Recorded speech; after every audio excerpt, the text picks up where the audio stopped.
Herkese merhaba arkadaşlar.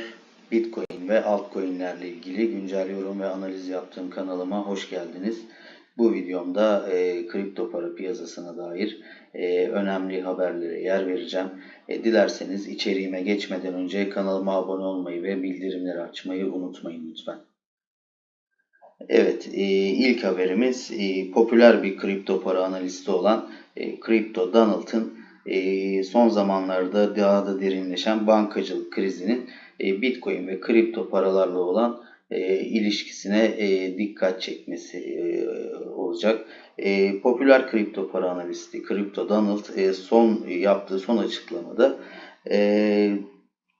Amerika'da yaşanan bankacılık krizinin derinleşmesinin Bitcoin ve kripto paralar için aslında olumlu bir durum olduğunu aktarıyor.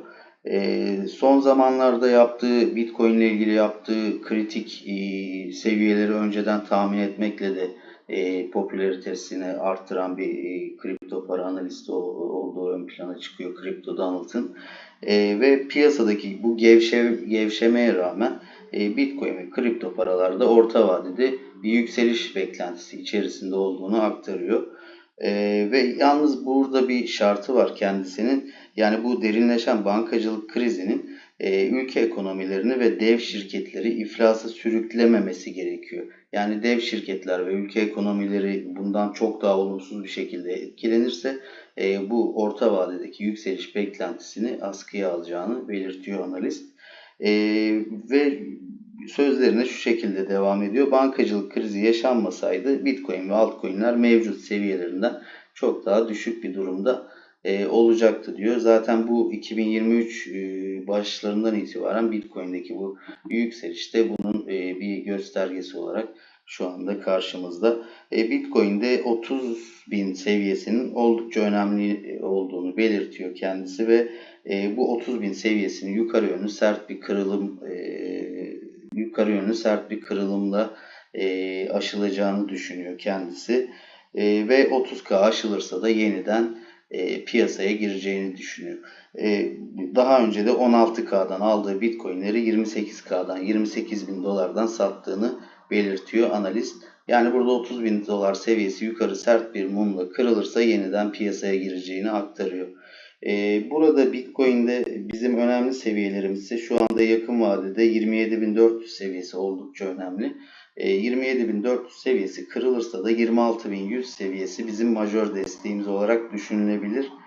Bu seviyenin kaybedilmesi ise Bitcoin'de daha derin düşüşleri tetikleyecektir diye düşünüyorum ben. Bu 26.100 seviyesi aşağı yönlü kırılırsa ve günlük ve haftalık kapanışlarla bunun teyidi gelirse de 22.000 seviyesine kadar düşüş geleceğini düşünüyorum ben. Ancak burada 26.100 seviyesi korunduğu takdirde yeniden Bitcoin'de yukarı yönlü hareketler göreceğimizi düşünüyorum. Burada ara bir direncimiz var yukarıda 29.300 seviyesi. Bu Crypto Donald'da 30.000 seviyesinden kabaca bahsetmiş. Zaten bir önceki tepede burada 30.590 seviyesinde. Bu 29.300 seviyesi üzerindeki kapanışlar neticesinde ise ben 35.000 seviyesine kadar ilk etapta yükseliş geleceğini düşünüyorum. Ancak dediğim gibi buradaki kritik seviyemiz 26.100 seviyesi oldukça önemli. Bu seviyeyi mutlaka korumamız gerekiyor günlük ve haftalık kapanışlar açısından. Aksi takdirde dediğim gibi 22.000 dolara kadar düşüşler ilk etapta gelebilir. Buna dikkat etmek gerekiyor.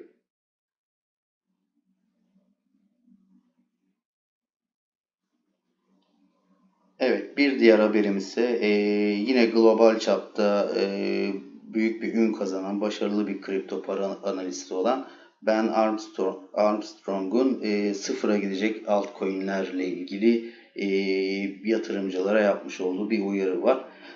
Yakın bir zamanda yatırımcıları uyarıyor Ben Armstrong ve meme token'lara dikkat çekiyor.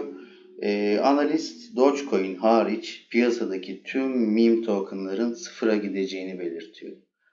Bu gerçekten iddialı bir düşünce. Öte yandan bir diğer kripto para analisti altcoin Sherpa ise son zamanlarda trend olan Suicoin, Pepecoin ve Arbitrum'da sert düşüşler beklediğini aktarıyor. Yani bu ikisi birbirine paralel düşünceler. Ancak tabii ki burada Ben Armstrong daha iddialı bir düşünce ortaya atıyor ve Dogecoin hariç tüm meme tokenların, yani Shiba gibi, diğer Baby Dogecoin gibi tüm bu meme tokenların ve Pepe Coin gibi tüm meme tokenların zaman içerisinde sıfırlanacağını düşündüğünü aktarıyor. Ve Armstrong aynı zamanda meme token yatırımcılarının olası yükselişlerde mümkün olduğunca daha sık kar realize etmeleri gerektiğini düşünüyor.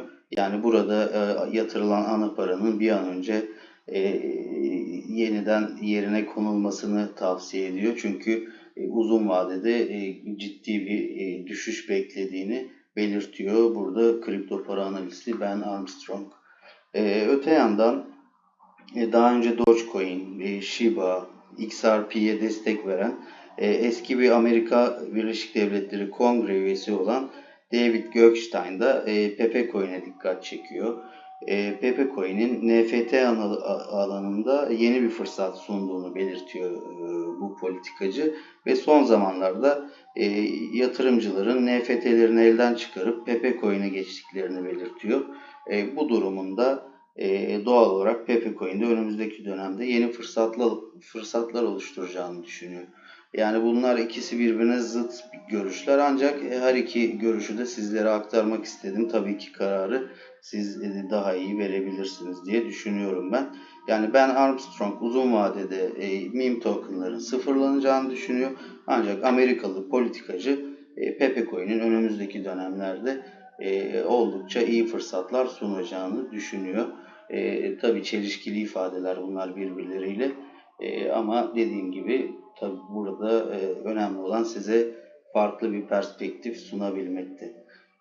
Yani bu durumda da Pepe Coin zaten dün ben diğer kanalımda bir analiz yapmıştım. Pepe Coin'de önemli bir seviyeyi belirtmiştim burada. 180 bin seviyesi oldukça önemli bir seviye.